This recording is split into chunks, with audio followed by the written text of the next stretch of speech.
"You wrote about me," said the Mafia boss, after reading the diary.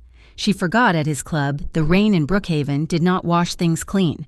It only made the grime slicker, reflecting the neon distortion of a city that never quite told the truth about itself.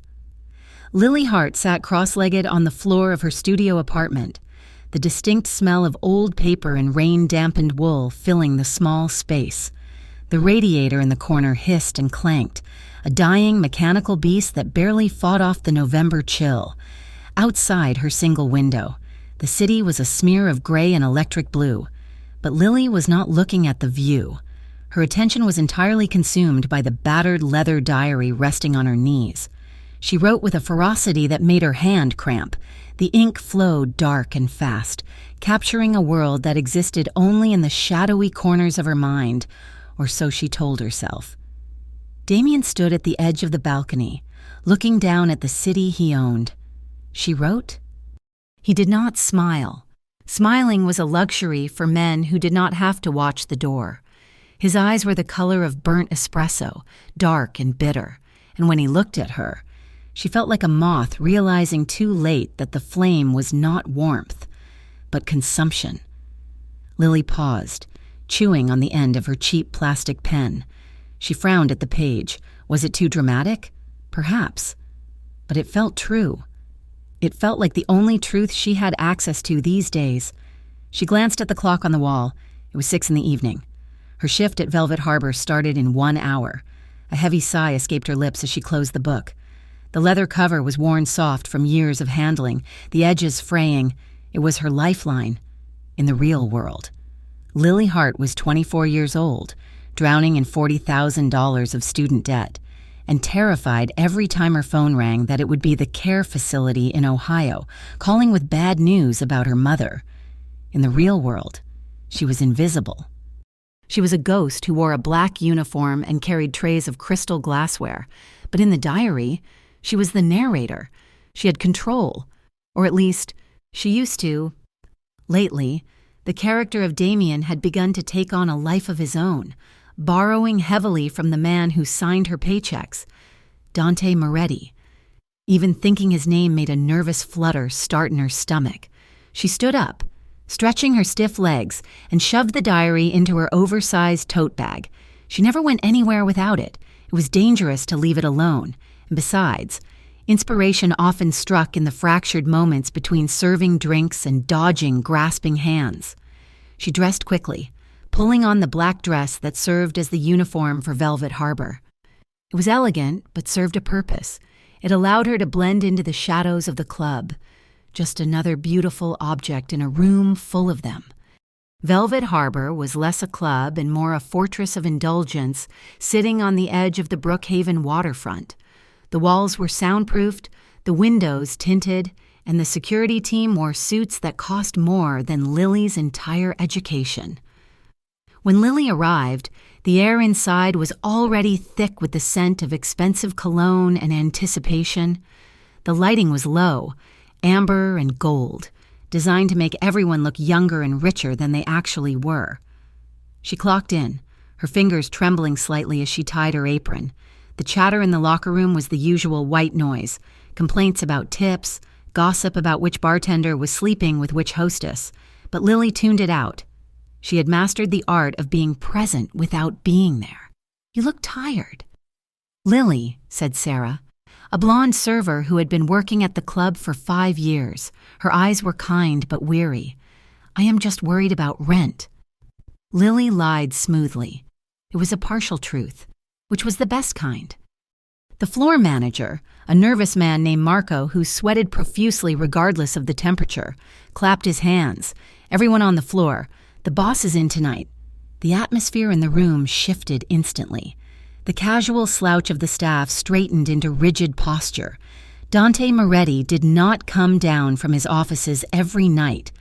When he did, the air pressure in the building seemed to change. It became heavier, charged with a static electricity that made the hair on Lily's arms stand up. She grabbed her tray and headed out onto the floor. The club was filling up fast. Jazz music, smooth and complicated, drifted from the live band in the corner. Lily moved through the crowd like water, weaving between tables, taking orders, delivering drinks. She was efficient, she was silent. And then she saw him. Dante Moretti was standing near the entrance of the VIP lounge, flanked by two men who looked like they were carved out of granite. Dante was not a particularly large man, not in the way his bodyguards were, but he held space differently. He wore a charcoal suit that fit him with surgical precision. His dark hair was swept back, revealing a face that was handsome in a severe, unforgiving way. As Lily passed by with a tray of martinis, she felt the weight of his gaze. It was a physical sensation, like a touch. She kept her eyes forward, focused on the table in the distance, but her heart hammered against her ribs. He watched her. She knew he did.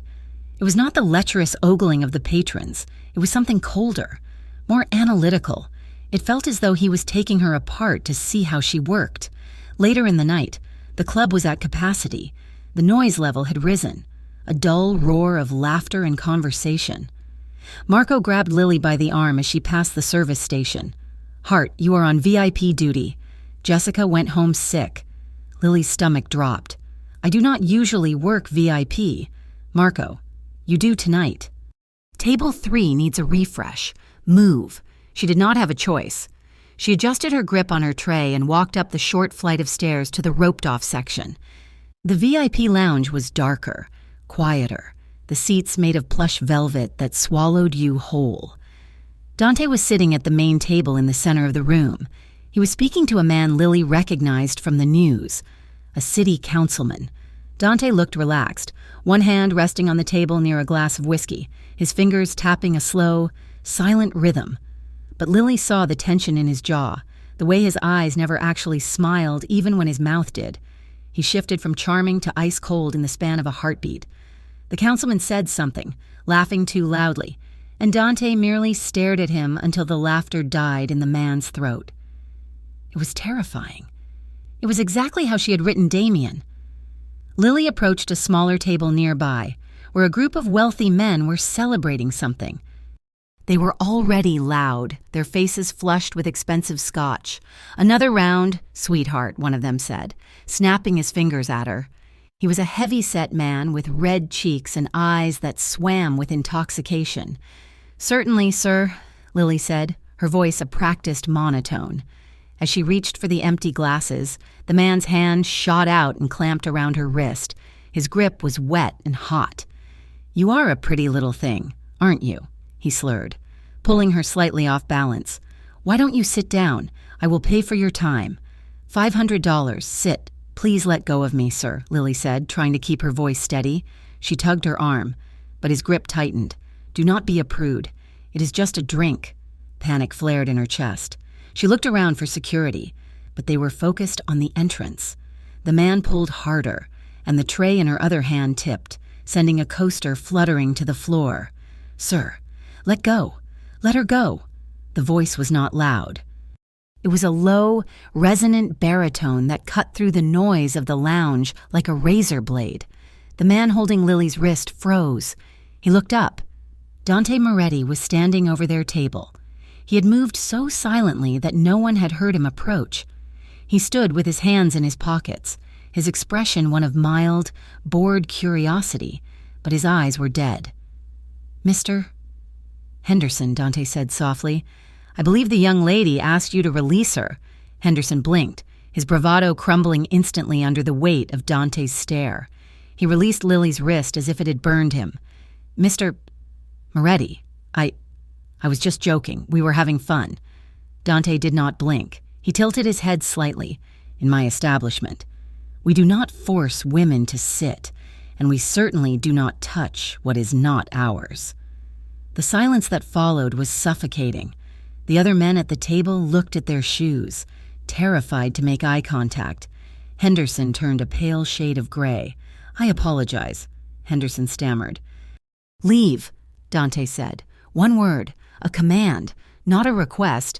Henderson scrambled up, knocking his chair over in his haste. He threw a stack of bills on the table and practically ran toward the exit, his friends trailing behind him like frightened sheep. Lily stood there, rubbing her wrist where red marks were beginning to form. Her breath was coming in short, shallow gasps. She looked up at Dante, expecting him to be angry about the scene, about the lost customer. Instead, he looked at her wrist, then at her face. "Are you hurt?" he asked. His voice was devoid of the menace he had directed at Henderson, but it was still guarded. "No," Lily whispered. "I'm fine. Thank you. Mr. Moretti." He studied her for a moment longer, that analytical gaze dissecting her again. "Be more careful, Lily. Wolves smell fear." Then he turned and walked back to his table as if nothing had happened. Lily fled to the back. She needed a moment. She needed to breathe. Her hands were shaking so badly she could not hold a tray. The VIP lounge had a small service alcove, a hidden nook used for prepping bottles, separated from the main room by a heavy velvet curtain. It was currently empty. Lily ducked inside, dropping her bag on a low mahogany side table. She needed to get the feeling out, the fear, the humiliation, the strange, electric jolt of Dante standing up for her. She pulled the diary out of her bag, her pen scratched frantically against the paper. He moved like a shadow detaching itself from the wall. She wrote, her handwriting jagged. He did not raise his voice. He did not have to. He spoke, and the world listened. He looked at the man who held me, and I saw death in his eyes. Not a raging fire, but a cold, quiet drowning. And when he looked at me, "Hart, where are you? We're in the weeds down here." Marco's voice shrieked through her earpiece. Lily jumped, her heart slamming against her ribs. She dropped the pen. "Coming." She yelled back. She grabbed her tray, smoothed her apron, and sprinted out of the alcove, diving back into the chaos of the Friday night rush. In her panic, in the adrenaline-fueled haze of the moment, she did not look back at the low table in the service nook. She did not see the worn leather book sitting there, innocently resting on the polished wood. The club closed at 3 a.m. By 4, the staff had cleared out. The lights were brought up to a harsh cleaning brightness, and the silence had returned. Dante Moretti remained. He walked through the VIP lounge, checking the space. It was a habit. He trusted his staff, but he trusted his own eyes more. He liked the quiet. It was the only time he could think clearly, away from the constant demands of the syndicate, the rival crews, and the politicians who wanted to pick his pocket. He stepped into the service alcove to check the inventory levels on the high-end scotch. He stopped. On the small table, sitting alone, was a book. It was old, bound in cracked black leather. It looked out of place among the crystal and chrome of the club. Dante frowned. He picked it up. It felt heavy, dense with paper. He ran his thumb over the cover. There was no name on the front. He opened it. The handwriting was cramped, looping and hurried. He flipped past pages of dates and grocery lists, past notes about rent and utility bills, until the text became dense blocks of prose. He began to read. At first, he thought it was a journal of the day's events, but the names were wrong. The setting was Brookhaven, but the club was called the Obsidian, and the man. Damien sat in the center of the web he had spun. Dante read aloud, his voice echoing slightly in the empty room. He wore his power like a second skin, tailored and impeccable. He was a monster, yes, but God, he was a beautiful one. Dante's eyebrows lifted. He flipped forward. He found a section dated today. The ink was fresh. He looked at the man who held me, and I saw death in his eyes. Not a raging fire, but a cold, quiet drowning. Dante went still. He remembered the look on the waitress's face. Lily, that was her name. The quiet one with the big eyes who always looked like she was ready to bolt. He remembered the way she had rubbed her wrist. He read on. The passage shifted from the incident to something rawer. "I hate that I wanted him to look at me." The diary confessed. "I hate that when he is near. I feel safe, even though I know he is the most dangerous thing in the room. I write him as a villain, because that is what he is. But in my head, in the stories I do not write down, he is the only one who sees me." Dante closed the book. He tapped it against his palm. A slow, rhythmic beat. A slow smile spread across his face. It was not a nice smile. It was the smile of a predator who had just found a new game to play. She was writing about him. She was watching him, analyzing him, turning him into a character in her little tragic romance.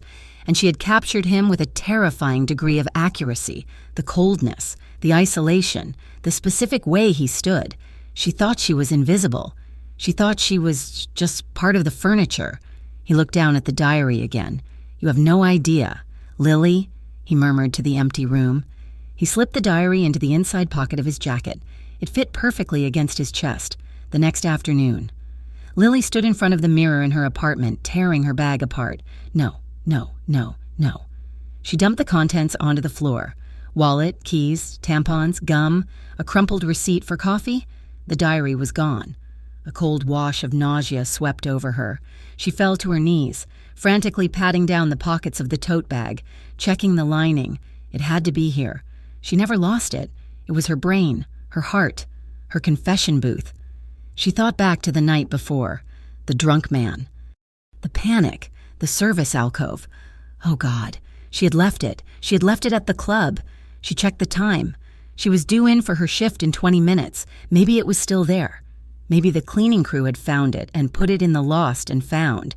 Maybe no one had opened it. Please, let no one have opened it. Lily ran the 6 blocks to Velvet Harbor, her chest heaving. She burst through the staff entrance, breathless and pale. She went straight to the lost and found box in the manager's office. It was full of umbrellas and cheap sunglasses. No leather book. She checked the service alcove. The table was bare, polished to a shine. Her heart was beating so hard she could feel it in her throat. If someone read it, if he read it. Heart. Lily spun around. It was not Marco. It was Enzo, Dante's right-hand man. Enzo was a mountain of a man with a scar running through his left eyebrow and a reputation for violence that he wore like a badge of honor. Lily swallowed hard. "Yes, mister? Moretti wants to see you," Enzo rumbled. The floor seemed to tilt beneath her feet.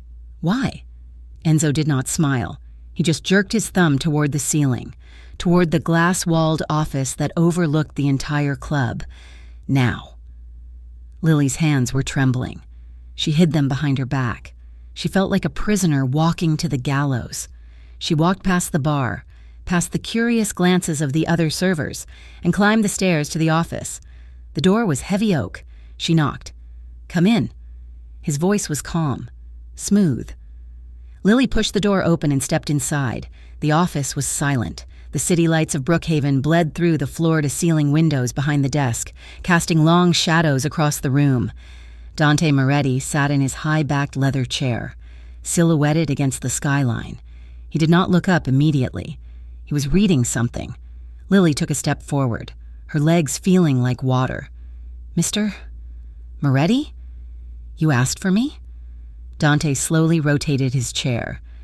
He placed his elbows on the desk and steepled his fingers. Sitting squarely in the center of his pristine, empty desk was her diary. Lily stopped breathing. The air left the room. Dante looked at the book, then up at her. His eyes were dark, unreadable, and fixed on hers with an intensity that made her want to run. He reached out, his long fingers resting on the cover of the book. He opened it to a marked page. He did not look down at the text. He kept his eyes on Lily. He spoke, his voice low and dangerously amused. "You wrote about me." The heavy oak door clicked shut behind Lily, sealing out the muffled bass of the club below. The silence in Dante Moretti's private office was instant and absolute. A physical weight that pressed against her eardrums. It was a vast space, shadowy and cool. The only light came from the floor-to-ceiling windows that offered a panoramic view of the Brookhaven skyline. A sprawling grid of amber streetlights and rain-slicked concrete. In the center of the room sat a massive desk of dark, polished wood, devoid of clutter except for 3 things: a single crystal glass filled with 2 fingers of amber whiskey, a sleek silver fountain pen, and her diary. Lily stopped just inside the door, her hands clutching the fabric of her black dress so tightly her knuckles turned white. The walk up the stairs had felt like a funeral procession, but standing here was worse. It felt like walking into a cage with a lion that had not eaten in days. Dante was standing by the window, his back to her. He was still wearing his suit jacket, the lines of his shoulders sharp and rigid against the city lights. He did not turn around when she entered. He simply took a sip of his whiskey, the ice clinking softly against the glass, a sound that seemed deafening in the quiet room. "You can sit. Lily." His voice was low, devoid of the charm he used on the councilmen and high rollers downstairs. It was the voice of the man who owned the building, the ground beneath it, and, in this moment, her. Lily moved toward the stiff leather chair opposite his desk but did not sit. She could not. Her legs were trembling too much, and if she sat, she was afraid she would never be able to stand up again. Dante turned slowly. His face was unreadable, a mask of calm intelligence that made the panic in her chest spike. He walked to the desk, set his glass down on a coaster, and picked up the battered leather book. Lily's breath hitched. Seeing his large, elegant hand holding her most private thoughts felt like a physical violation. He opened it. He did not need to search for the page. He had marked it. He began to read aloud. He knew that forgiveness was a currency he could not afford. Dante recited. His voice was smooth, stripping the words of their safety, making them real. So he traded in fear instead. It was cleaner.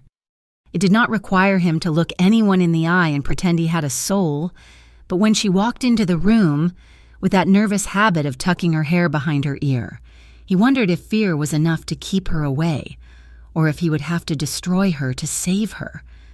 Dante closed the book with a soft snap. He looked up, his dark eyes locking onto hers. "You wrote about me." The accusation hung in the air, simple and terrifying. Lily felt the blood drain from her face. Her knees gave way, and she sank into the chair, gripping the armrests. "It is fiction," she stammered, the words tumbling out in a breathless rush. "It is not real. I changed the names. His name is Damien. It is just a story. Mr.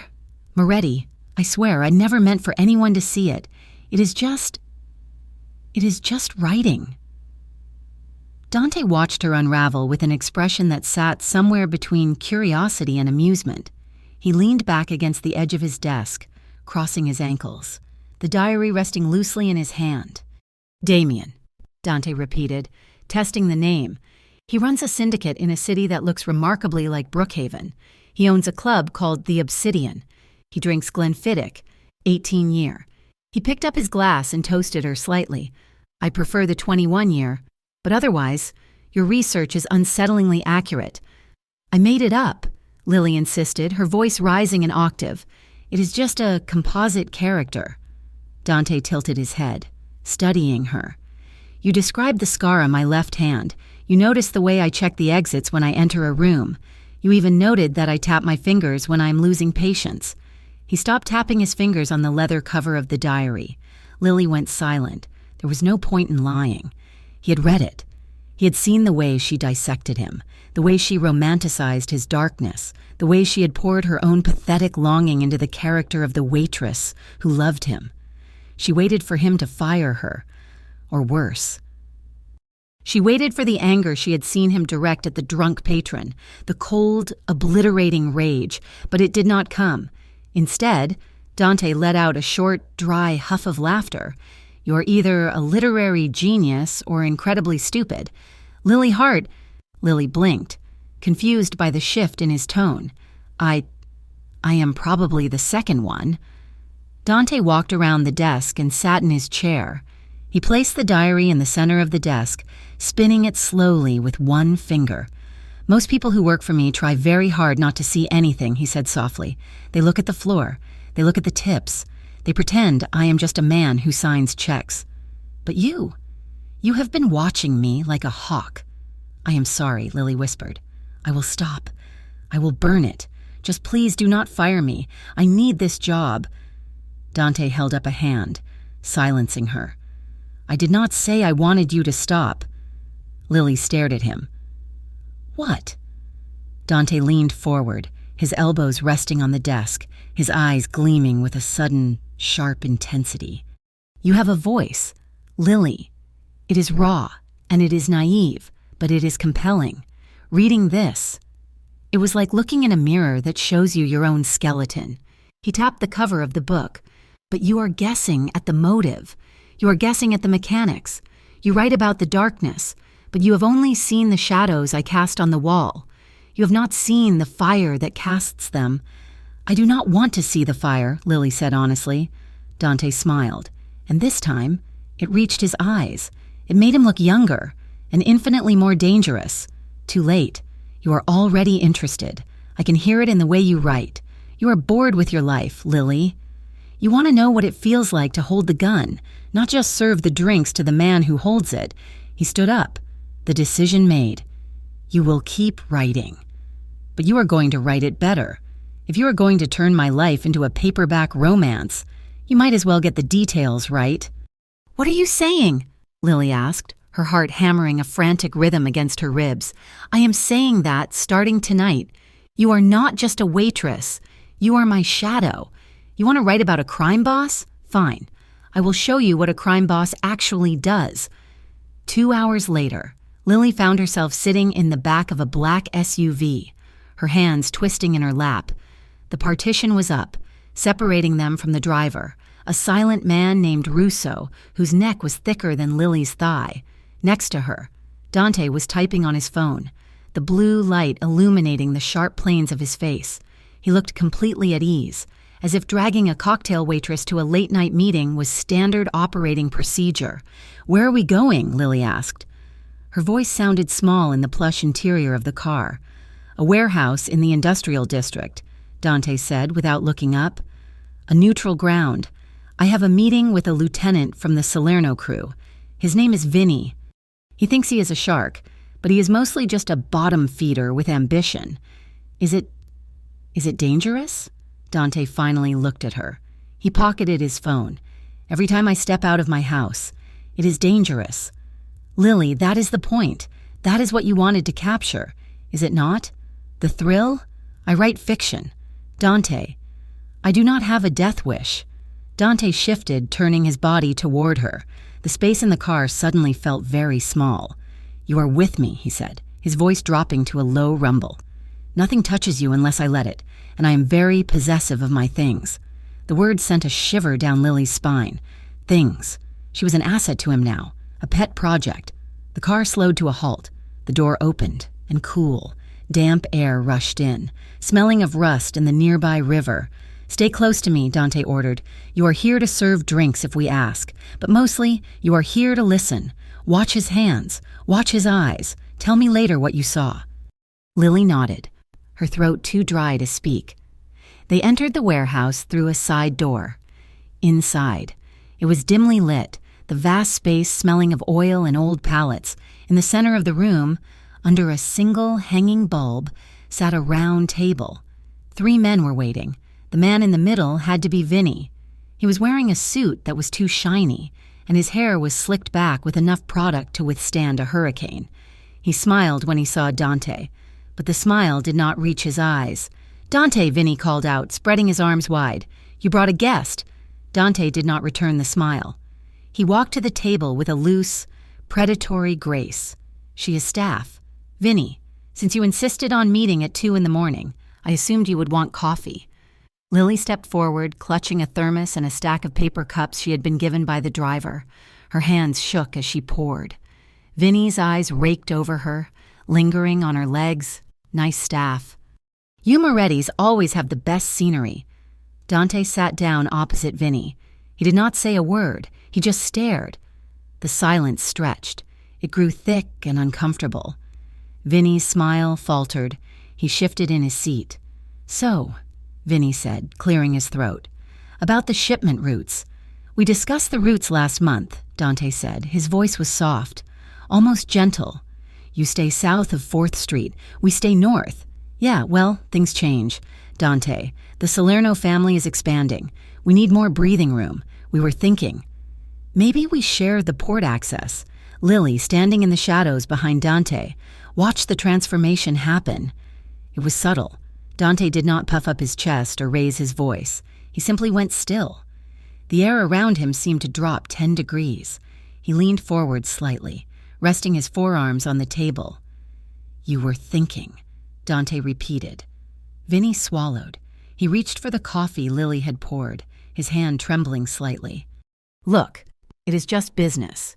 Don Corleone sends his regards, obviously. Do not use names you have not earned the right to speak," Dante said. The steel was audible now, a sharp, metallic edge in his voice. Lily watched Dante's jaw, a small muscle feathered there, tight and rhythmic. She saw his left hand, the one resting on the table, curl slightly, not into a fist, but into a claw, as if ready to strike. "South of 4th Street, Dante said.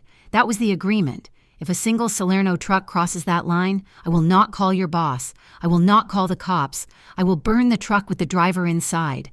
Vinny turned pale. He laughed nervously. "Jesus, Dante, you are intense tonight. I am clear," Dante corrected. "Am I clear, Vinny?" Vinny nodded quickly. "Crystal, south of 4th, just testing the waters. You know, the waters are full of sharks." "Vinny," Dante said, "and you are bleeding." Dante stood up. The meeting was over. He turned his back on Vinny without a second glance, a gesture of ultimate disrespect and confidence. "Let us go." Lily, back in the safety of the penthouse office. Dante poured himself another whiskey. He looked energized, the tension of the meeting having sharpened him rather than worn him down. He leaned against the desk, watching Lily. She was standing by the door, hugging her arms around herself, still vibrating with the adrenaline of the encounter. "So," Dante said, "the writer speaks. What did you see?" Lily took a deep breath. She closed her eyes for a second, replaying the scene in her mind, translating it into words. "He was terrified of you," she said quietly. Dante swirled his glass. Obviously, what else? He was lying about the expansion. Lily said, she opened her eyes when he said they needed breathing room. He looked at the man to his left, checking for approval. He was not making a demand, he was delivering a message he was told to deliver. He did not believe he could get the port access. He was just a distraction. Dante stopped swirling his drink. He looked at her, his eyebrows raised. "And you?" Lily continued, her voice gaining a little more strength. "You knew it. You did not look at Vinny when you threatened him. You looked at the darkness behind him. You were telling the people listening in the shadows that you were not afraid." Dante was silent for a long moment. He set the glass down. "You picked up on the glance to the left," he murmured. "I missed that. I watch people." Lily said, "It is what I do." Dante pushed off the desk and walked toward her. He moved slowly, deliberately. Lily's heart began to hammer again, but for a different reason this time. He stopped 2 feet in front of her. He was close enough that she could smell the expensive scotch and the faint, metallic scent of the night air clinging to his coat. He reached into his pocket and pulled out the diary. "There is a scene in here," he said, his voice dropping to a murmur. Chapter 4. "You write about Damien and the waitress. Elena, I think you named her." Lily's face burned. She knew the scene. It was the one scene she had prayed he would skip. He opened the book. His eyes scanned the page, but he recited the words from memory. Looking straight at her, he stood close enough that she could feel the heat radiating from him. The air between them was charged, heavy with words they were too afraid to say. He looked at her mouth, and for a moment, the monster was gone, replaced by a man who was starving. Dante took a step closer. 1 foot. Lily had to tilt her head back to look at him. She felt cornered, but she did not want to run. The magnetic pull she had written about, the pull she had invented, was suddenly very real. "Is that how you see it?" Dante asked softly. "A starving man?" "It is fiction," Lily whispered, her voice trembling. Dante's gaze dropped to her lips. It was a heavy, tangible weight. The room seemed to shrink until there was nothing left but the two of them and the electric tension crackling in the air. He raised his hand. Lily held her breath. His fingers brushed against her cheek. His touch was light, agonizingly gentle. He tucked a loose strand of hair behind her ear, his fingertips grazing the sensitive skin of her neck. Lily felt a flush of heat rush through her body, starting at her toes and settling low in her stomach. She should pull away. She should tell him this was unprofessional, dangerous, insane, but she leaned into his touch, just a fraction of an inch. Dante's thumb traced the line of her jaw. His eyes were dark, dilated. "You have a dangerous imagination, Lily," he murmured. "You write about things you do not understand. You write about fire as if it is something you can hold without getting burned. Then teach me." Lily breathed. The words were out before she could stop them. Dante's hand froze. For a second, she thought he was going to kiss her. The distance between them was negligible. She could feel his breath on her face. Then, the mask slammed back into place. He pulled his hand away and stepped back, putting 3 feet of safety between them. The warmth vanished, replaced by the cool, controlled demeanor of the boss. "Go home, Lily," he said, his voice rougher than before. "The driver is waiting downstairs. Take tomorrow off. You look tired." He turned his back on her, walking toward the window to stare out at the city he ruled. Lily stood there for a moment, shaken, her skin still tingling where he had touched her. She wanted to say something, to apologize, to scream, but she knew a dismissal when she heard one. She grabbed her bag and fled the office. The apartment was cold when she got home. Lily did not turn on the lights. She locked the door and leaned against it, sliding down until she hit the floor. Her heart was still racing. She felt alive in a way she had not felt in years, terrified. Yes, but alive. She pulled the diary out of her bag. She needed to write. She needed to get the image of his eyes out of her head and onto the paper where it could not hurt her. She flipped to the page where she had left off, the scene she had written yesterday about the meeting. She stopped. There was ink in the margins, dark, sharp, angular handwriting that cut across her looping script. She squinted in the dim light coming from the street lamp outside, next to a paragraph where she had described Damien's inner turmoil. Dante had written a note. He would not hesitate. Hesitation gets you killed. Fix it. On the next page, where she had written about the waitress feeling pity for him. She should not pity him. She should fear him. Pity implies he is weak. And at the very bottom of the last page, under the scene about the almost kiss, there was one final note. You got the breathing wrong. He wouldn't be holding his breath. He would be exhaling, because he finally found a place to rest. Lily stared at the words, her finger tracing the ink. He was editing her. He was correcting her portrait of him. She closed the book and pressed it against her chest, a mixture of dread and exhilaration swirling in her gut. Dante Moretti was not just watching her anymore. He was not just in her life. He was inside the story. And for the first time, Lily wasn't sure who was writing whom. The blue light of the laptop screen cast a ghostly pallor over Lily Hart's face as she sat huddled at her small kitchen table. It was 2 a.m. Her shift at Velvet Harbor had ended an hour ago, but sleep was a distant country she could not visit. Instead, she was scrolling. Her anonymous blog, the Brookhaven Chronicles, had started as a digital scream into the void, a place to dump the overflow of her mind that did not fit in the leather diary. For months, the readership had been negligible. A few bored insomniacs, a couple of romance enthusiasts, but in the last week, the numbers had spiked. She clicked on the comments section of her latest post, an excerpt detailing a tense negotiation between Damien and a rival lieutenant. User 77 writes, "The way you describe the layout of the VIP room. I have been to a club just like that by the waterfront. This feels too specific." Norlover writes, "The dialogue does not sound like fiction. People do not write mobsters like this unless they know them. Is this real?" Watcher _. In the _dark writes, "Be careful. If this is who I think it is, you are playing with fire." Lily slammed the laptop shut. Her heart was doing a frantic, stumbling rhythm against her ribs. She pushed the computer away as if it were radioactive. They were guessing. They were just internet trolls playing detective. There was no way they could know that Damien was Dante Moretti, or that the velvet-lined room she described was the exact layout of the lounge where she served scotch every night. But the fear was cold and sharp. She was not just writing a story anymore. She was documenting a war. The following night at Velvet Harbor, the air was thick enough to choke on. The usual hum of hedonism was dampened by a heavy, aggressive tension that radiated from the back rooms. Lily adjusted her apron, her hands trembling slightly.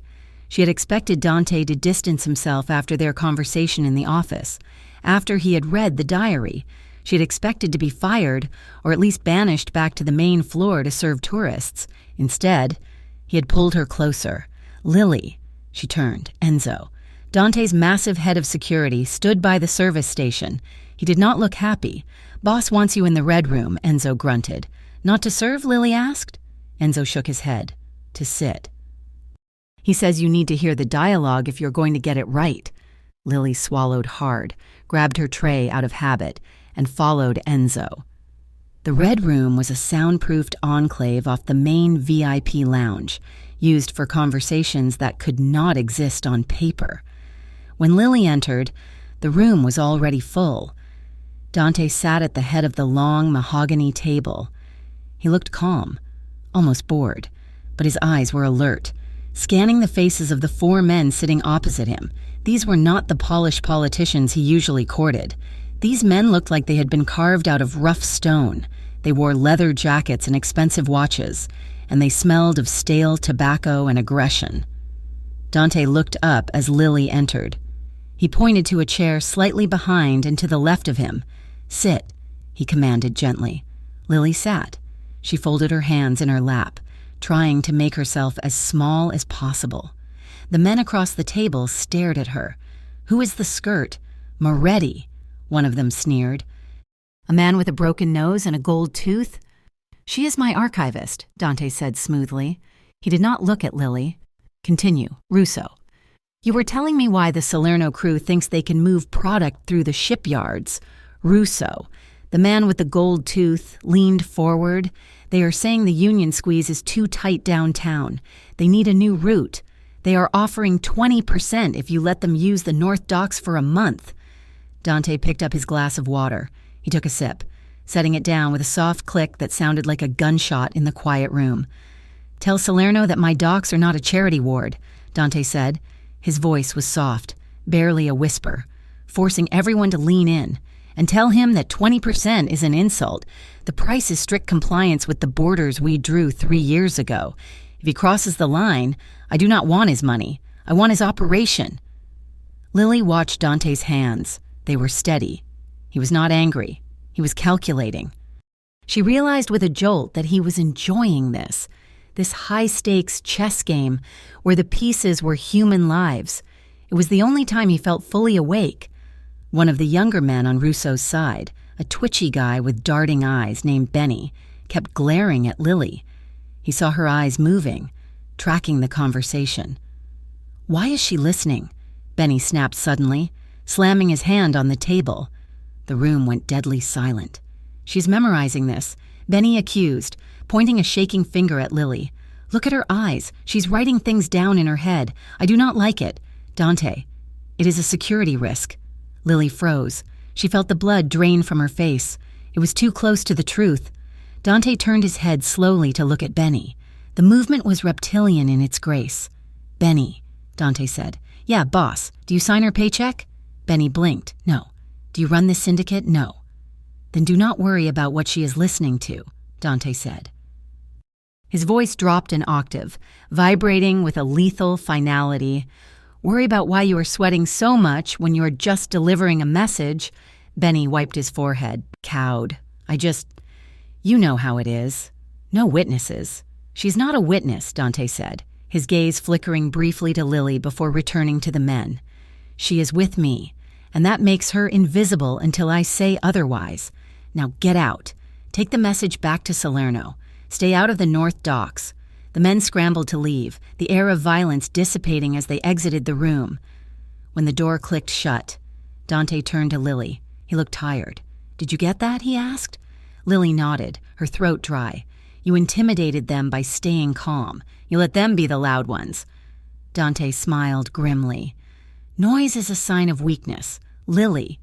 The loudest man in the room is usually the most afraid, but Benny was right about one thing. What? Curiosity is a heavy coat to wear in this city, Dante said. He stood up and walked over to her, resting a hand on the back of her chair. You are seeing things now that you cannot unsee.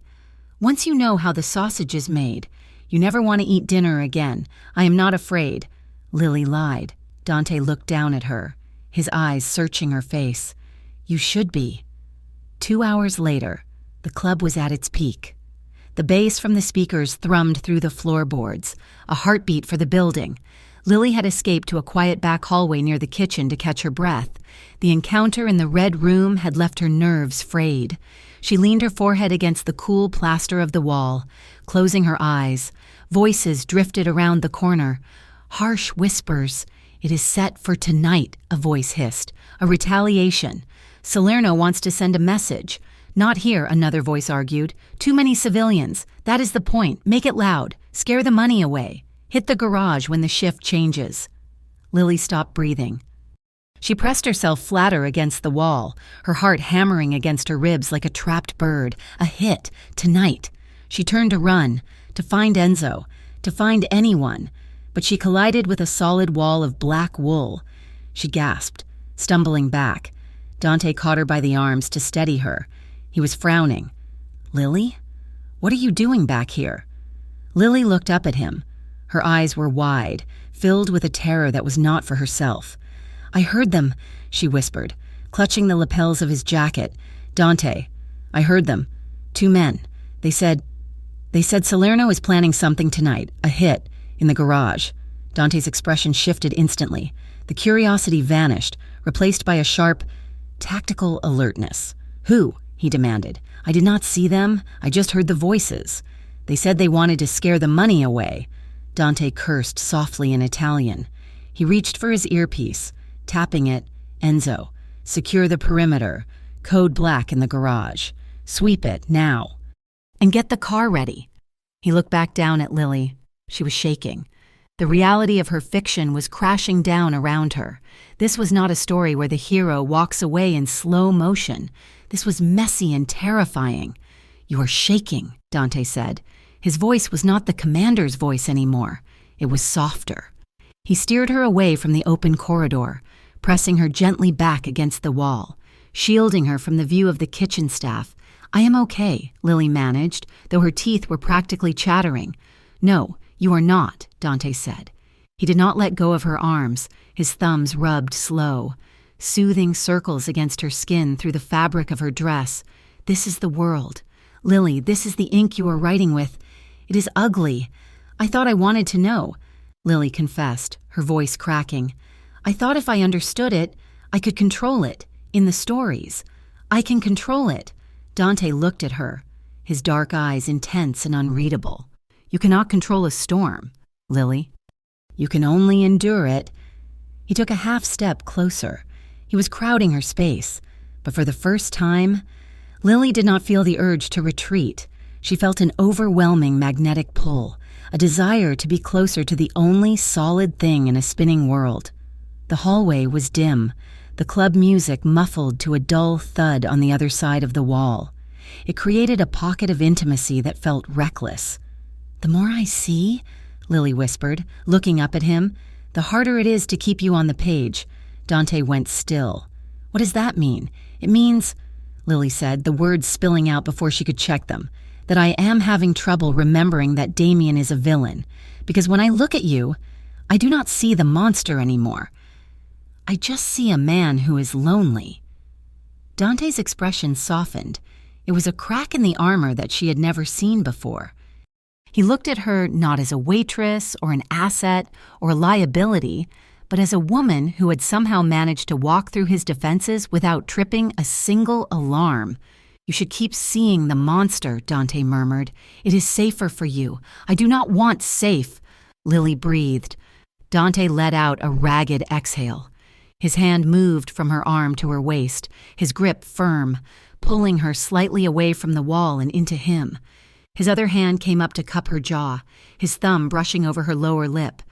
Lily's heart stopped, then restarted at double speed. She could feel the heat radiating from him. She could smell the soap on his skin and the danger that clung to him like cologne. Dante leaned in. He gave her 5 seconds to pull away. 5 seconds to come to her senses and run back to the safety of her ordinary life. She did not move. Instead, her hands rose, resting tentatively on his chest, feeling the solid, heavy beat of his heart under his shirt.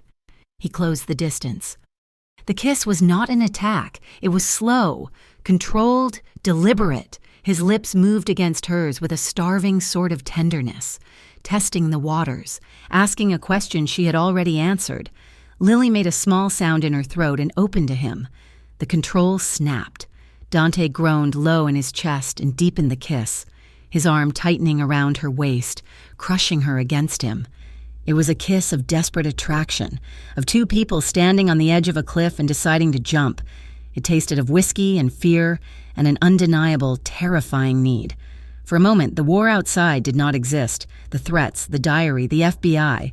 It all vanished. There was only the friction of his body against hers, the rough slide of his hand tangling in her hair, and the overwhelming relief of finally crossing the line they had been dancing around for weeks. Dante broke the kiss, but he did not pull away. He pressed his forehead against hers, his breathing ragged and unsteady. His eyes were closed, his lashes dark against his cheekbones. "Lily," he whispered.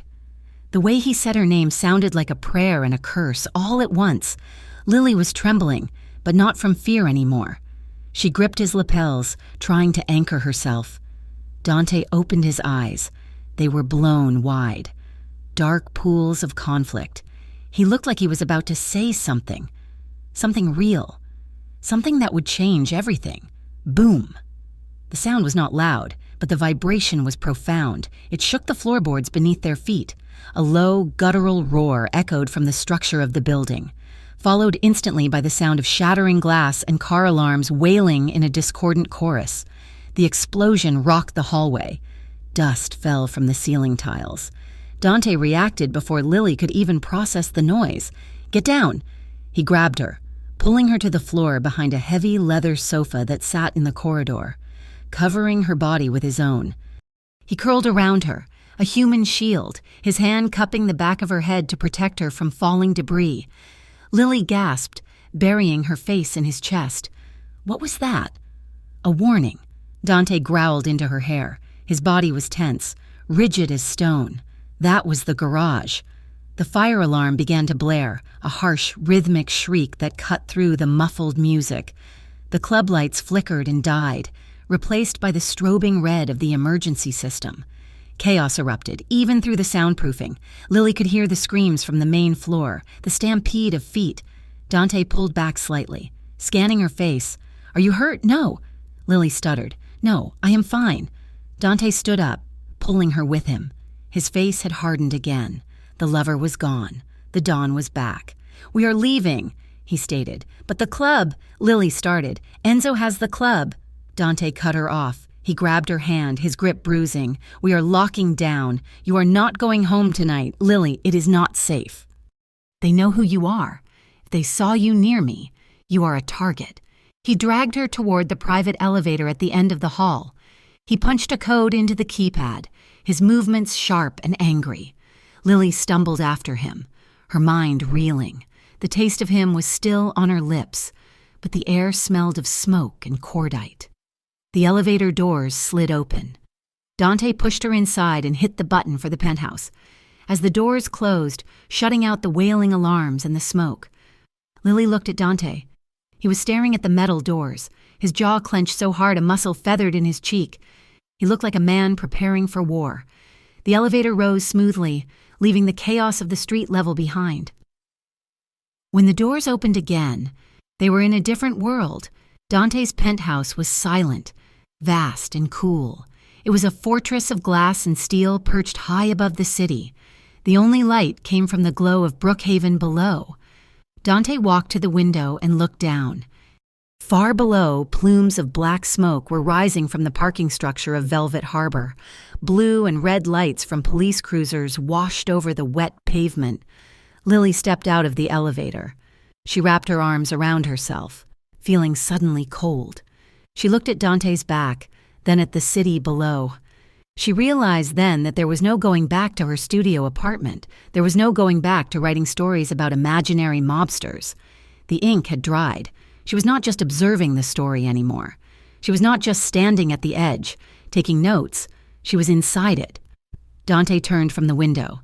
He looked at her across the expanse of the dark living room. "Lock the door." "Lily," he said softly. Lily turned the deadbolt. It clicked with a sound of finality. The elevator doors slid open with a soft hydraulic hiss, revealing a space that felt less like a home and more like a museum exhibit dedicated to the concept of isolation. Dante Moretti's penthouse was a sprawling expanse of chrome, glass, and black marble. The city of Brookhaven lay spread out beneath the floor-to-ceiling windows, a glittering carpet of electric light that seemed miles away. Inside, the air was cool and smelled faintly of ozone and expensive leather. Lily stepped out of the elevator, her heels clicking sharply on the polished stone floor. She wrapped her arms around herself, the adrenaline from the explosion at the club slowly fading into a bone-deep exhaustion. "It is beautiful," she whispered, though the word felt hollow. "It is quiet," Dante corrected. He walked past her, shedding his suit jacket and tossing it over the back of a pristine gray sofa. Lily looked around. There were no photographs on the mantel, no stacks of mail on the counter, no throw blankets, no books that looked red, no sign that a human being actually lived here. The furniture was sleek and Italian, arranged with mathematical precision. It was a space designed for a man who did not want to leave a trace. She felt a sudden, sharp pang of sadness for him. In her diary, she had described Damien's home as a Gothic fortress, filled with dark secrets. The reality was far more tragic. Dante lived in a void. "The guest room is down the hall. Second door on the left," Dante said, loosening his tie. "There are fresh sheets. The bathroom is stocked." Lily nodded, feeling untethered. "Thank you, Dante, for everything." Dante paused. He looked at her, his dark eyes weary. He did not look like the terrifying boss of the Moretti syndicate in this light. He looked like a man who had carried a heavy weight for too long and had forgotten how to put it down. "I will leave my door open," he said quietly. Lily blinked. "What?" "My bedroom door. It is at the end of the hall. I will leave it open. So you know you are not trapped, and so you know I am awake if you need anything." The gesture was unexpectedly intimate. It was an offering of trust in a life that usually demanded locked doors and loaded guns. "Try to sleep." "Lily," he murmured. "The war will still be there in the morning." Sleep was a fugitive that refused to be caught. Lily lay in the center of the massive guest bed, staring at the ceiling. The sheets were high thread count Egyptian cotton, cool and smooth against her skin, but she felt like an intruder. Every sound in the penthouse was amplified by the silence. The hum of the refrigerator, the wind pressing against the glass, the distant wail of a siren 40 floors down. She was hyper-aware of the open door down the hall. She could feel Dante's presence in the apartment like a gravitational field. Was he sleeping? Or was he staring out at the city, waiting for the next bomb to go off? She squeezed her eyes shut, forcing herself to breathe. She was safe here. Dante had said so. And for some reason, that defied all logic. She believed him. The smell of coffee woke her. It was a rich, dark scent that cut through the stale anxiety of the previous night. Lily sat up, blinking against the pale gray light of a rainy Brookhaven morning. She checked her phone, 9 o'clock. She dressed quickly in the clothes she had worn the night before, feeling rumpled and out of place, and walked out into the main living area. Dante was in the kitchen. He was standing at the stove, his back to her. He had abandoned the suit for a soft black t-shirt and gray sweatpants. It was the first time she had ever seen him in casual clothes. His arms were bare, revealing the lean, corded muscle of his forearms and a small, faded tattoo on his right bicep that she could not quite make out. He was flipping an omelet with a casual flick of his wrist. "Good morning," he said without turning around. Lily froze in the doorway. "Good morning. I did not know you cooked." Dante plated the omelet and turned. His hair was damp, falling over his forehead in a way that made him look 10 years younger. "I like the precision of it," he said. "Chemistry and heat. If you follow the rules, you get the result you want. It is one of the few things in life that is predictable." He set the plate on the island counter and pushed a mug of espresso toward her. "Eat. You barely touched your dinner last night." Lily climbed onto one of the high stools. The omelet was perfect, golden yellow, folded neatly, filled with spinach and goat cheese. "This is amazing," she said after the first bite. "Better than the chef's at Velvet Harbor." Dante leaned his hip against the counter, sipping his own coffee. He watched her eat with a soft, thoughtful expression. The hard edge of the dawn was gone, replaced by something quieter. "My mother taught me," he said. "She believed that if you could not feed yourself, you were not a man. She was a formidable woman." Lily smiled. "Was she the one who taught you to scare grown men with a single look?"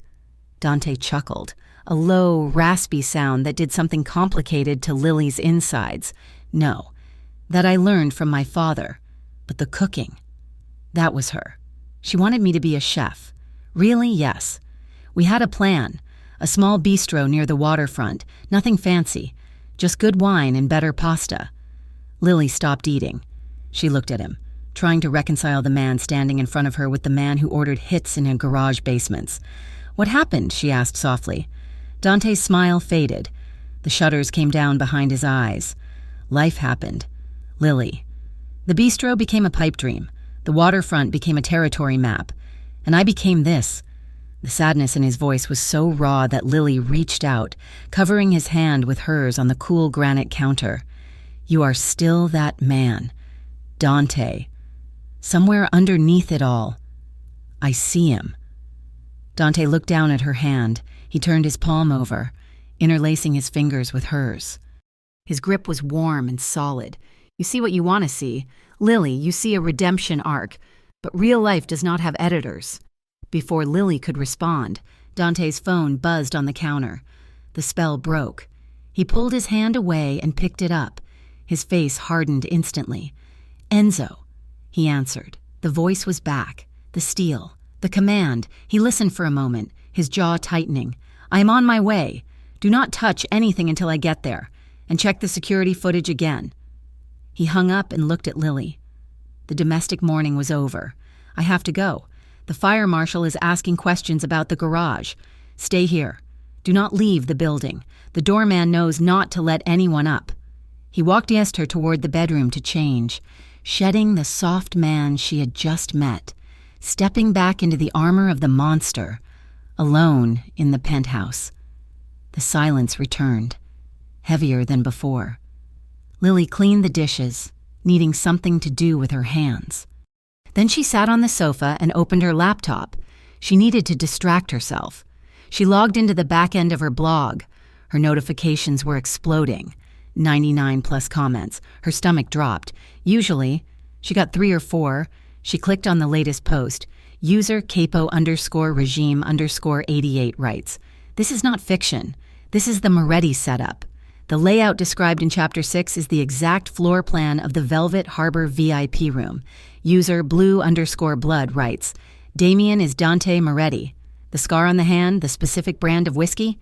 The author is inside the house. Someone tell Salerno." User justice_seeker writes, "This reads like a confession. I hope the feds are reading this." Lily felt the blood drain from her face. Her hands began to shake so violently she had to set the laptop on the coffee table. They knew. She'd been too specific. She had thought she was changing enough details, but she had underestimated the obsession of the internet and the reach of the criminal underworld.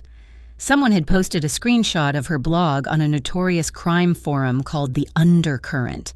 The thread title was, "Mole in the Moretti Crew or a Leak?"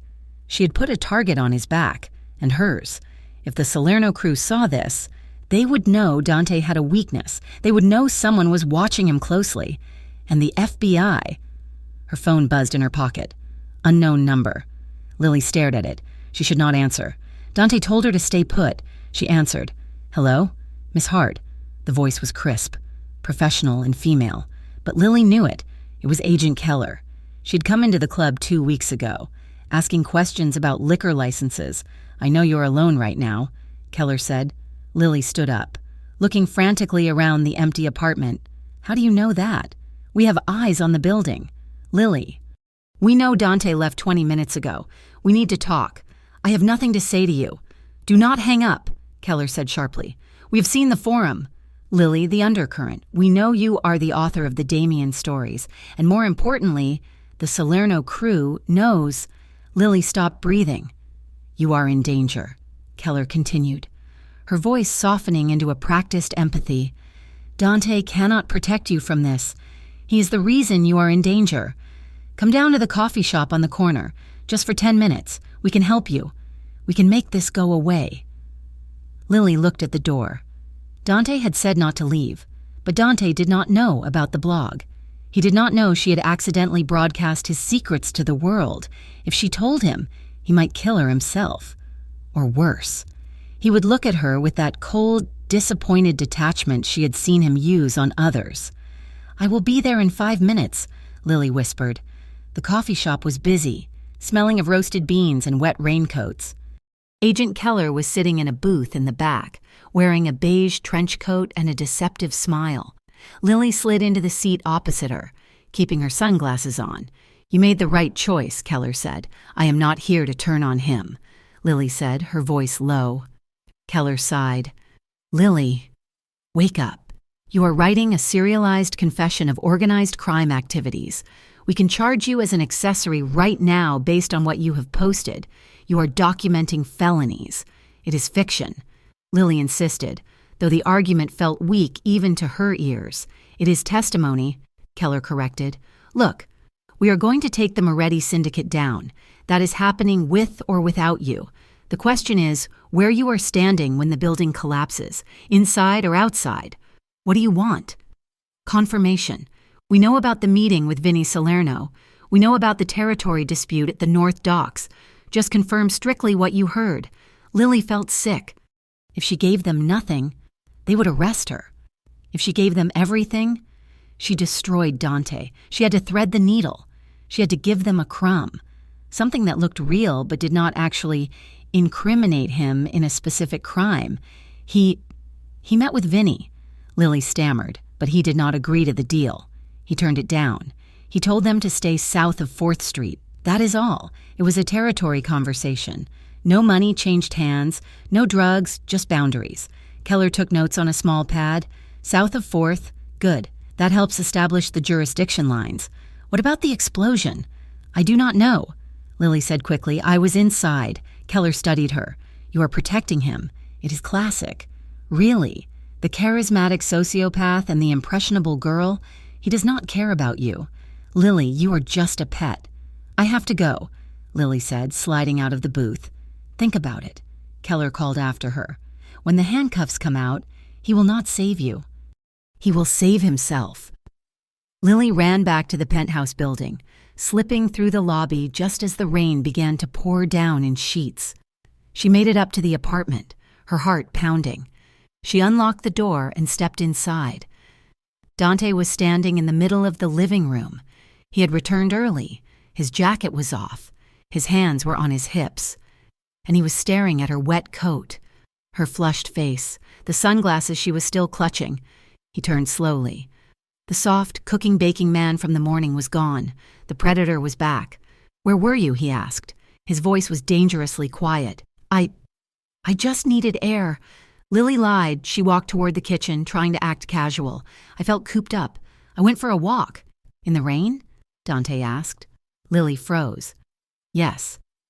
I like the rain. Dante walked toward her. He moved like a large cat, silent and lethal. He stopped 3 feet away. You are a terrible liar. Lily, you always have been. That is why you write fiction.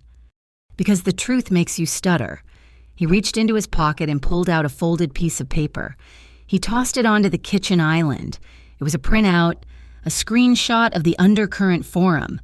Lily felt the floor drop out from under her. Enzo's cyber team flagged it an hour ago, Dante said. His eyes were cold. Dark tunnels. They traced the IP address of the blog. It comes from your laptop. Dante, why? He roared. The sudden volume made her jump. He never yelled. Why would you do this? He demanded, slamming his hand onto the granite counter. I gave you access. I brought you into my world. I showed you the truth because I thought you were smart enough to handle it. And you paint a target on my back for a few likes on a blog? I did not know, Lily shouted back, her own fear turning into anger. I started the blog months ago. Before I knew you, it was just a story. I did not know people would figure it out. You were reckless," Dante accused, stepping into her space. "You compromised my operation. You compromised my people. Do you have any idea what Salerno will do with this?" "I tried to fix it," Lily yelled. "I just went to see the FBI." The silence that followed was absolute. Dante went completely still, his face drained of color. "You did what?" he whispered. Lily realized her mistake instantly. She covered her mouth with her hand. Dante looked at her as if she had just stabbed him. "You went to the feds?" "I had to," Lily cried, tears spilling over. "They knew. Dante. Agent Keller knew about the blog. She threatened to arrest me. I went to see her to get her off our backs. I only told her about the territory lines. I did not give her anything real. I was trying to protect us." "Us?" Dante laughed, a harsh, bitter sound. "There is no us. Lily, there is me, cleaning up your mess, and there is you, talking to the people who want to put me in a cage for the rest of my life." "I did not betray you," Lily screamed, stepping toward him. She shoved his chest with both hands. "I am the only one who is actually trying to save you from yourself. You are so obsessed with being the lonely king in your tower that you cannot see when someone is actually trying to help you." Dante grabbed her wrists, stopping her assault. His grip was hard, fueled by adrenaline and rage. "I did not ask for your help," he snarled, pulling her close. "And I certainly did not ask you to turn my life into a cheap paperback for the world to read. I wrote it because I could not stop thinking about you," Lily shouted into his face. "I wrote it because you were the only real thing in my life. I did not ask for this either. I did not ask to fall in love with a monster." The words hung in the air between them, vibrating with electricity. Dante stared at her, his chest heaving. His grip on her wrists tightened, then loosened, but he did not let go. The anger in his eyes fractured, revealing something raw and terrifyingly hungry underneath. "You think I am a monster?" he rasped. Lily looked up at him, breathless. "Yes, but you are my monster." Dante made a low sound in his throat. He released her wrists and grabbed her face, his hands tangling in her damp hair. He kissed her. It was not like the kiss in the hallway. That had been tentative. This was war. He crushed his mouth against hers, devouring her. It was a kiss born of fury and fear and a desperate, agonizing need that had been building since the moment he found her diary. Lily made a whimpering sound and wrapped her arms around his neck, pulling him closer, erasing the space between them. She kissed him back with everything she had, pouring all her fear and confusion into him. Dante swept her up, his arm banding around her waist, lifting her off the floor. Lily wrapped her legs around him, burying her hands in his thick hair. He carried her out of the kitchen, kicking the hallway door open. He did not stop until they reached his bedroom. The room was dark, the gray light of the storm filtering through the shades. He lowered her onto the bed, following her down, his weight pressing her into the mattress. He broke the kiss to look at her, his breathing ragged. "Tell me to stop," he demanded, his voice a rough growl. "Tell me to stop, Lily, and I will walk out that door." Lily reached up, tracing the sharp line of his jaw, the tension in his neck. She saw the conflict in him, the battle between the man who wanted to protect her and the man who needed to possess her. "Don't stop," she whispered. Dante groaned, a sound of surrender. He lowered his forehead to hers, his eyes closing. "You are the only one," he whispered against her skin, "the only one who has ever seen all of me, the man and the monster. And you stayed." "I am not going anywhere," Lily vowed. Dante kissed her again, slower this time, but with a heavy, possessive intensity that promised he would never let her go. His hands moved over her, worshiping and claiming in equal measure as the storm outside battered the glass, sealing them into their own private world. The silence in the penthouse was no longer peaceful. It was heavy, like the air before a thunderstorm when the pressure drops so low it makes your ears pop. For 3 days, the world outside the glass walls had been closing in. The explosion at the Velvet Harbor Garage had not just been a warning, it had been a declaration of war. And now, the rumors of a federal indictment were swirling through Brookhaven like a toxic fog. Lily Hart sat on the edge of the sprawling gray sofa, her knees pulled to her chest. She watched Dante. He was standing by the kitchen island, but he was not cooking. He was on the phone, pacing in tight, agitated circles. He was speaking in rapid-fire Italian, his voice low and furious. He looked exhausted. The shadows under his eyes were dark bruises, and he had not shaved in 2 days. The scruff on his jaw made him look dangerous, unhinged. He hung up the phone with a violent tap of his thumb and braced his hands against the counter, hanging his head. "Is it bad?" Lily asked. Her voice sounded small in the vast room. Dante did not look up immediately. When he did, his eyes were guarded, walled off behind layers of strategy and defense mechanisms. "They are freezing the accounts," he said. "The shell companies, the offshore holdings. Someone is feeding the Fed specific account numbers." Lily felt a cold stone settle in her stomach. Is it because of the blog?" Dante looked at her. The anger that had exploded between them days ago had faded into a weary resignation. "No. This is deeper than a blog post. This is internal. Someone close to the top is talking. But the blog does not help. Lily, it gave them a map of my psychology. Now they are just filling in the coordinates." He walked over to where she sat, but he did not sit down. He stood over her, his presence looming. "Enzo is moving you tonight," he said. Lily straightened up, panic flaring in her chest. "What? Moving me where?" "Safe house in Jersey," Dante said. "It is off the books. No one knows about it except me and Enzo. You will stay there until the heat dies down. And you?" "I have to stay," Dante said simply. "If I run, I look guilty. If I run, the Salerno crew takes everything I built. I am not leaving you," Lily said, standing up to face him. Dante's expression hardened. "This is not a debate. Lily, this is not one of your romance novels where the couple fights back to back against the world. This is federal prison or a bullet in the head. You are a civilian. You are a liability." The word stung, even though she knew he meant it to protect her. A liability. He reached out, his hand cupping her cheek.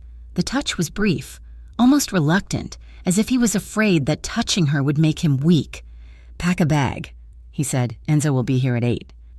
He turned and walked toward his office, closing the door behind him. The click of the latch felt like a gunshot. Lily did not pack. She paced the guest room, her mind racing. He was pushing her away. He was going to go down with the ship, and he wanted to make sure she was on a lifeboat. It was noble. It was tragic. And it was unacceptable. She grabbed her phone. There was a voicemail from an unknown number. She knew who it was. She listened to it in the bathroom, the water running to mask the sound. "Miss Hart, this is Agent Keller. The window is closing. We are moving on the indictment in 48 hours. If you are not in our custody by then, we will add your name to the warrant. Accessory to racketeering, conspiracy. You wrote the manifesto. Lily, a jury will eat you alive.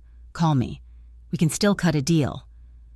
Lily stared at her reflection in the mirror. She looked pale, terrified, but her eyes were steady. She could not let Dante go to prison. And she could not let him die fighting a war he could not win. She needed leverage. She ran to the living room and grabbed her laptop.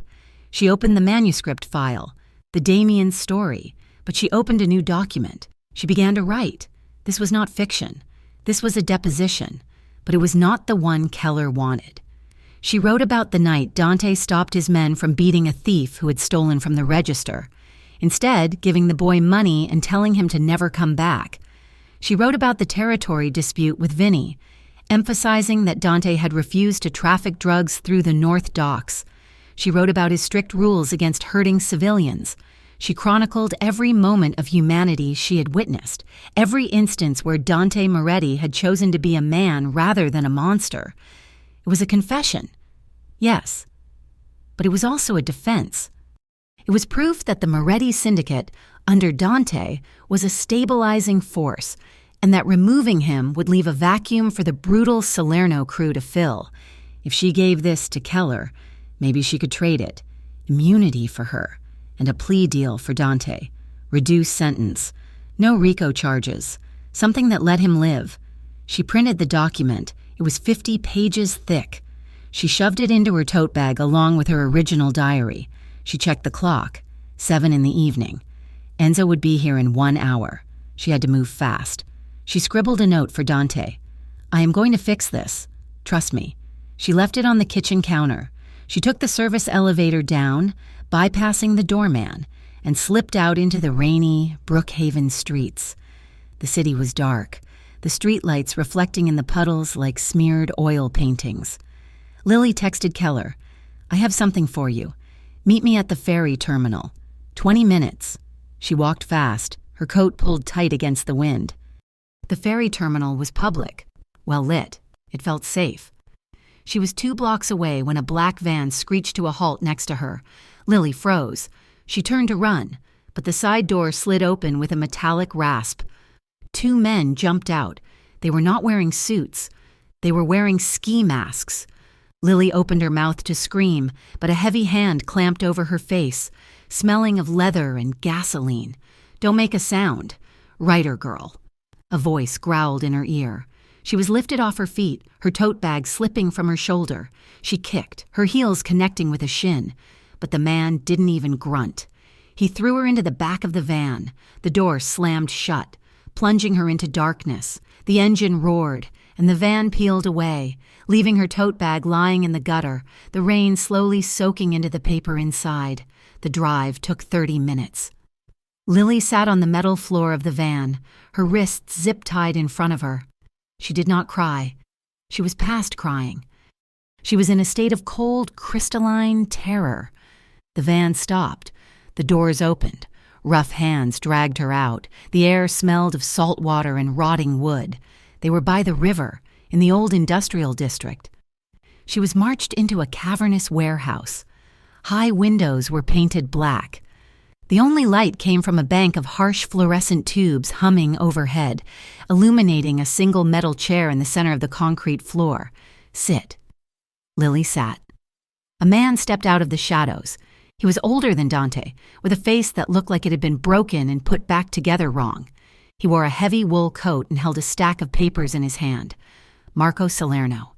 He walked a slow circle around her, his shoes crunching on the gritty floor. So, he said, his voice was like gravel in a mixer.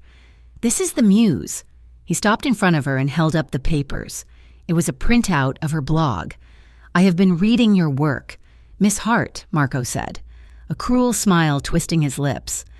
It is very poetic, very romantic.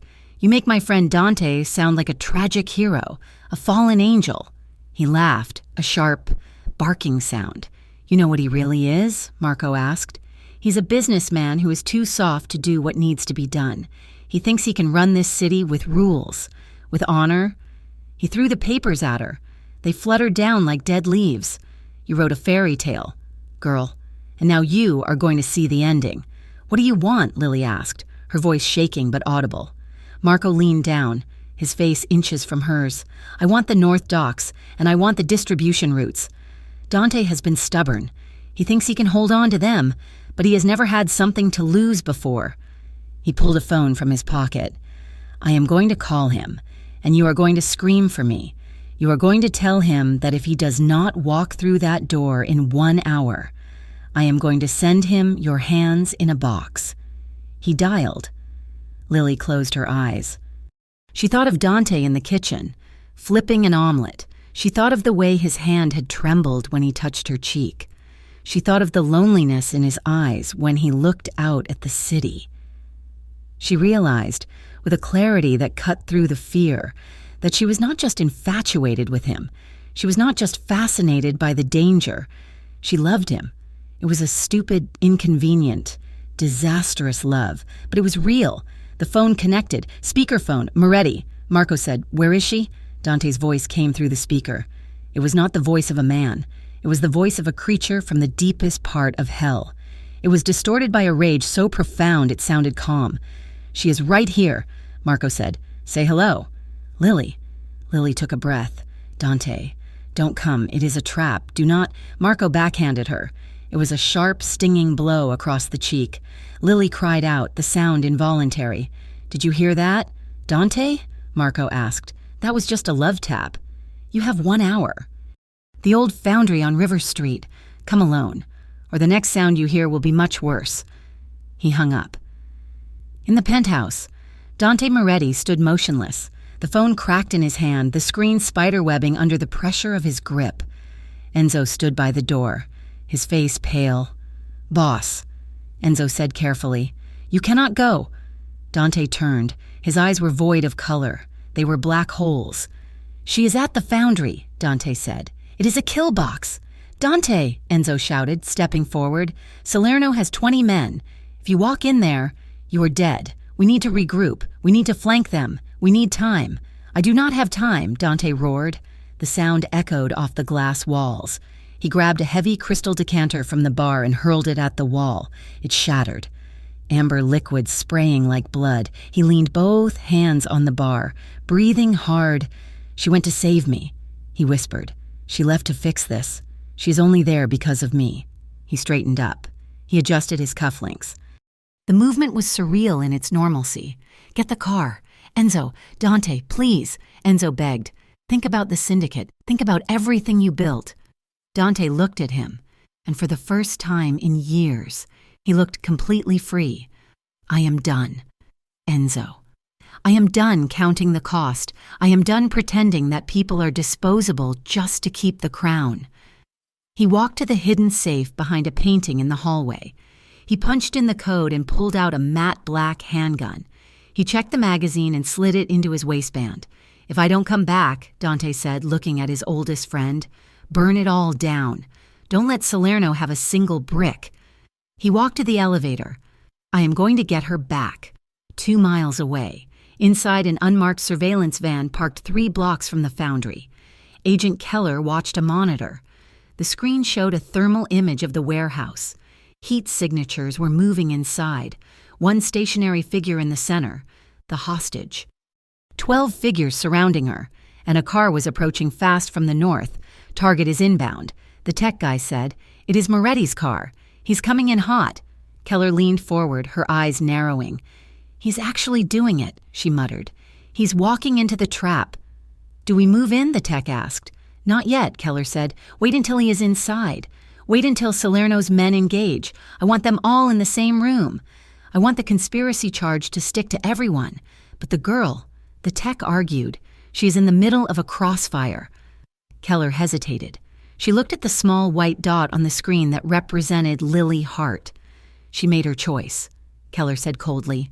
"Get the tactical teams ready. Wait for my signal. Inside the warehouse." Time had lost its meaning. Lily's cheek throbbed where Marco had hit her. The zip ties were cutting into her wrists. Marco was pacing. He checked his watch every 30 seconds. "He is not coming?" one of his men sneered. "He is smart. He knows it is a suicide run. He will come," Marco said. "He has a weakness for broken things." A low rumble vibrated through the concrete floor. It grew louder, the sound of a high-performance engine pushing its limits. Tires screeched outside. A car door slammed. Marco smiled. He pulled a gun from his coat. "Positions," he yelled. The men scattered, taking cover behind crates and pillars. Marco stood behind Lily, pressing the cold barrel of his gun against her temple. The heavy metal door at the far end of the warehouse creaked open. Dante Moretti walked in. He was alone. He was not wearing tactical gear. He was wearing his suit, the white shirt stark against the gloom. He held his hands out to his sides, showing he was not holding a weapon. He walked steadily toward the center of the room, his eyes locked on Lily. He did not look at the gunmen in the shadows. He did not look at Marco. He stopped 10 feet away. "Let her go." "Marco," Dante said. His voice was conversational, terrifyingly calm. Marco laughed. "You've got some nerve. Dante, walking in here like you own the place. Where are your boys? Where is the backup?" "No backup," Dante said. "Just me." "You wanted a trade? Here I am. The territory for the girl. That was the deal." Marco clicked the safety off the gun pressed to Lily's head. "The deal has changed. I think I will take the territory, and I will take your life. And maybe I will keep the girl as a souvenir." Dante finally looked at Marco. "If you pull that trigger," Dante said, his voice dropping to a whisper that carried across the silent warehouse, "there is no place on earth you can hide. I will not die today. Marco, but you will." Lily looked at Dante. She saw the tension in his frame, the coiled energy. He was calculating angles. He was looking for a gap. "Dante, please," she sobbed. "Just go." Dante's eyes softened when he looked at her. "I told you." "Lily," he said, gentle, "I am possessive of my things." Suddenly, a sound cut through the air. Sirens, dozens of them, wailing from every direction, the screech of tires outside, bullhorns blaring. "This is the FBI. We have the building surrounded. Come out with your hands up." Marco froze. He looked at the door, then back at Dante. "You called the feds, you rat?" "I did not call anyone," Dante said, his eyes widening slightly. Panic erupted in the warehouse. Salerno's men broke cover, shouting, running toward the back exits. Marco's hand wavered. He looked at the window. Distracted by the flashing blue lights, Dante moved. It was a blur of motion. He crossed the 10 feet in a heartbeat. He lunged for Marco's gun arm. Marco shouted and fired. The gun went off with a deafening crack. Lily screamed. Dante slammed into Marco, tackling him to the ground. The gun skittered across the floor. But the warehouse doors burst open. "FBI! Get down! Get down!" Armed agents poured into the room, rifles raised. Flashbangs detonated, filling the air with blinding white light and ear-shattering noise. Lily curled into a ball in the chair, squeezing her eyes shut as chaos swallowed the world. She heard shouting, the sounds of a struggle, and the unmistakable metallic click of handcuffs. But through it all, she could only think of one thing, the gunshot. She opened her eyes, blinking through the smoke. Dante was on his knees, hands raised behind his head, 3 agents pointing rifles at his chest, but there was a dark stain spreading on the white shirt just above his hip. Dante looked at her. He was pale, but he was alive, and as the agents swarmed him, forcing him to the ground, he offered her a small, bloody smile. It was the smile of a man who had finally rewritten the ending. The night air outside the derelict warehouse on River Street was no longer empty. It was a cacophony of mechanical violence and flashing lights. Dante Moretti's convoy had arrived not with the stealth of a predator, but with the thunder of a breaking storm. 3 black-armored SUVs screeched to a halt in a defensive phalanx near the main entrance, their tires tearing up the wet gravel. Doors flew open and Dante's men poured out, taking cover behind the heavy engine blocks of the vehicles. They were outnumbered and outgunned, but they moved with a loyalty that money could not buy. In the shadows of the surrounding industrial park, the FBI tactical teams were already in position. They were a silent gray tide, rifles raised, waiting for the command to breach. It was a 3-way standoff, a triangle of tension that threatened to snap at the slightest provocation. Inside the warehouse, the noise from outside was a muffled roar, a promise of imminent violence. Marco Salerno, the leader of the rival crew, grabbed Lily by the upper arm. His grip was bruising. He dragged her from the chair where she had been bound, pulling her to the center of the vast, open floor. The harsh fluorescent lights hummed overhead, casting long, jittery shadows. "He is here," Marco spat, his eyes wide with a frantic, drug-fueled energy. He actually came. He pulled a phone from his pocket and hit the call button. Putting it on speaker, he jammed the device near Lily's face. "Say hello to your hero," Marco ordered. Lily's breath hitched. She could hear the static on the line, the background noise of wind and shouting. "Dante," she cried out, her voice cracking. "Don't come in, it is a trap. They are waiting for you." Marco laughed, a jagged sound that echoed off the metal walls. He pulled the phone back to his own mouth. "Do you hear that? Moretti? She's still breathing. For now." There was a pause on the line. Then Dante's voice cut through the static. It was low, terrifyingly steady, and devoid of fear. "Let her go, Marco." Marco sneered. He reached into his pocket and pulled out a crumpled piece of paper, a printout of Lily's blog. He uncrumpled it with his free hand, waving it in the air like a flag. "I have been reading her ending." "Dante," Marco taunted, "she writes about you. She writes that Damien chooses power over love. She writes that the monster always eats the girl in the end because he is too hungry to stop." Marco looked down at Lily, his eyes gleaming with cruelty. "Is that right, Lily? Is that how the story goes? Does he trade you for the territory? Does he let you die to keep his crown?" Dante's voice came back, sharper this time, cutting through Marco's monologue like a blade. "She is not leverage, Marco, and she is not a trade." The silence on the line stretched for a heartbeat. "She is the only line I refuse to cross," Dante said. Lily felt the words impact her chest like a physical blow. It was not a threat. It was a confession. In front of his men, in front of his enemy. Dante Moretti was admitting that she was more valuable to him than the empire he had spent a lifetime building. Marco's face twisted in confusion and rage. He did not understand a language that did not involve profit and loss. "Then come and die with her!" Marco screamed. He threw the phone to the ground and raised his gun. The world exploded. The windows high above shattered inward as the FBI initiated their breach. Canisters of tear gas hissed across the floor, spewing white smoke. At the same moment, the main doors were rammed open by Dante's SUV. The vehicle smashing through the corrugated metal with a deafening screech of tearing steel. Chaos erupted. Marco stumbled back, shielding his eyes from the smoke. His grip on Lily loosened. It was the only chance she would get. Lily dropped to her knees. Her hands were still zip-tied. But during the monologue, she had been twisting her wrists, creating a fraction of an inch of slack. She spotted a jagged shard of rusted metal on the floor, debris from an old machine part. She scrambled toward it, ignoring the shouting and the deafening pops of gunfire that began to echo around the warehouse. She saw muzzle flashes in the smoke, brief blooms of orange light. She sawed the rope binding her ankles against the sharp metal. It frayed, then snapped. She was mobile. She scrambled to her feet, keeping low, moving toward the shadows of a large shelving unit. Her heart was hammering against her ribs so hard she thought it might crack the bone. "Dante!" she screamed, but her voice was lost in the noise.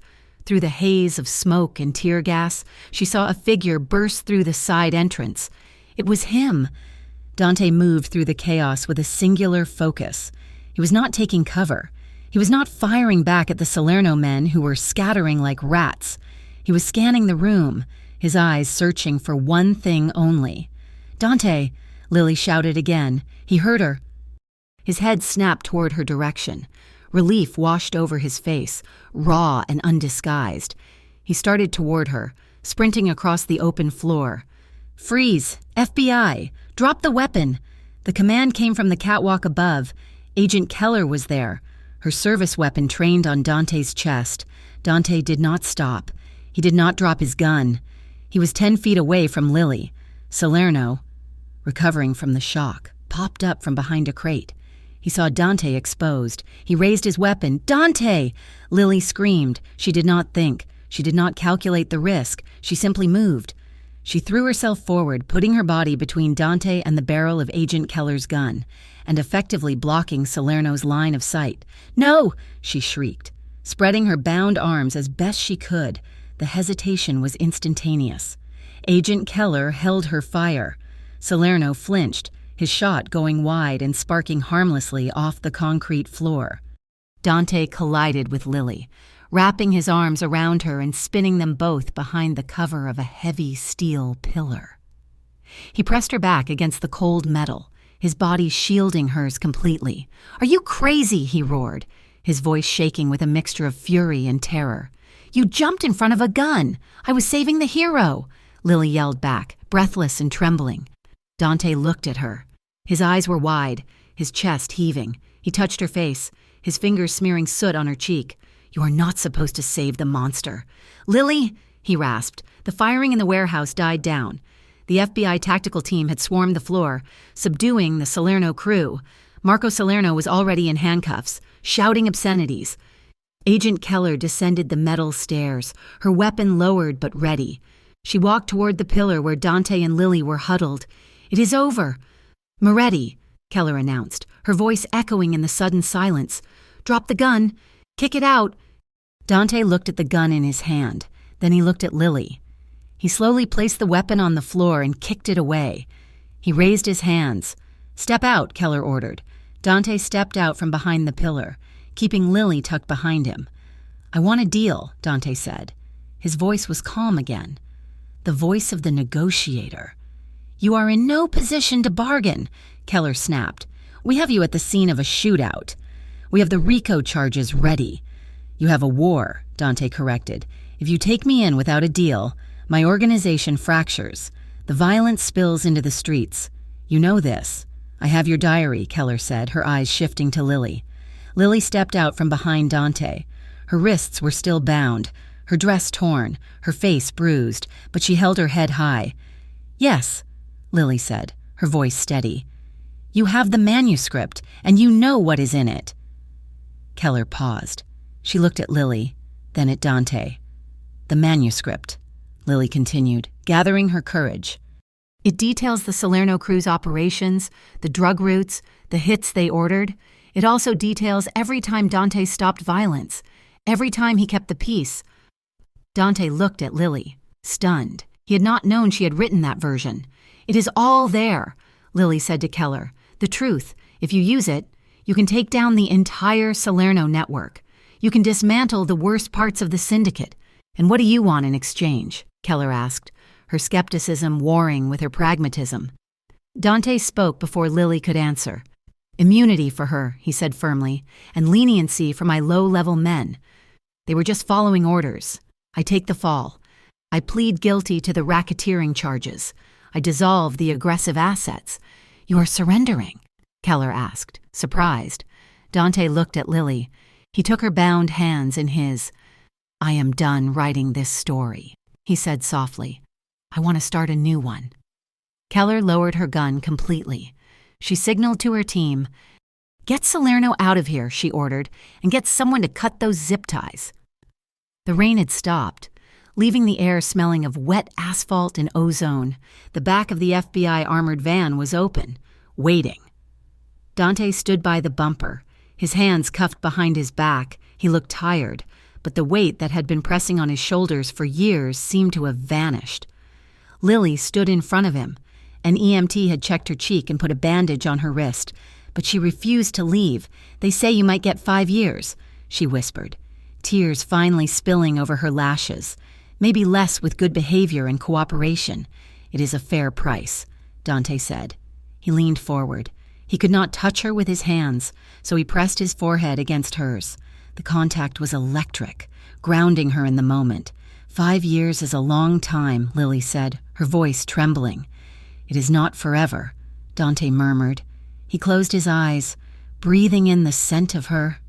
"Listen to me, Lily. I am listening." "Keep writing," he said, "but do not write about Damien anymore. He's dead. He died in that warehouse. Write about yourself. Write about the truth. Write about the girl who walked into the fire and came out holding the water." "I cannot write without you," Lily sobbed. "You are not without me," Dante said. "I am just in the next chapter." Agent Keller stepped up. "Time to go. Moretti." Dante pulled back. He looked at Lily one last time, memorizing her face. "Wait for me," he said. "I will." Lily promised. The doors of the van slammed shut, severing them. Lily stood in the middle of the wet street, watching the taillights fade into the darkness of Brookhaven, her heart breaking and healing all at the same time. 3 years later, the autumn leaves in the small town of Oakhaven were a brilliant explosion of gold and crimson. It was a quiet place, miles away from the neon glare of Brookhaven. The air here smelled of wood smoke and apples. Lily Hart stood at the podium in the back of the Turning Page, a small independent bookstore. A modest crowd of 30 people sat in folding chairs, listening intently. She looked different. Her hair was cut shorter, framing a face that was a little older, a little wiser, but filled with a quiet peace. She held a hardcover book in her hands. The title embossed on the front was The Glass Castle. "We often romanticize the darkness," Lily said, her voice clear and confident. "We think that love is only real if it hurts, if it bleeds. But I learned that the bravest thing love can do is not to destroy, but to endure, to wait, and to choose the light, even when the shadows are comfortable." She closed the book. The audience applauded politely.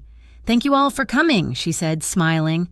As the crowd began to disperse, lining up for signatures, Lily sat at the small table, signing names and answering questions about her writing process. "Miss Hart." The voice was low, rasping, familiar. Lily froze. Her pen stopped mid-signature. She looked up slowly.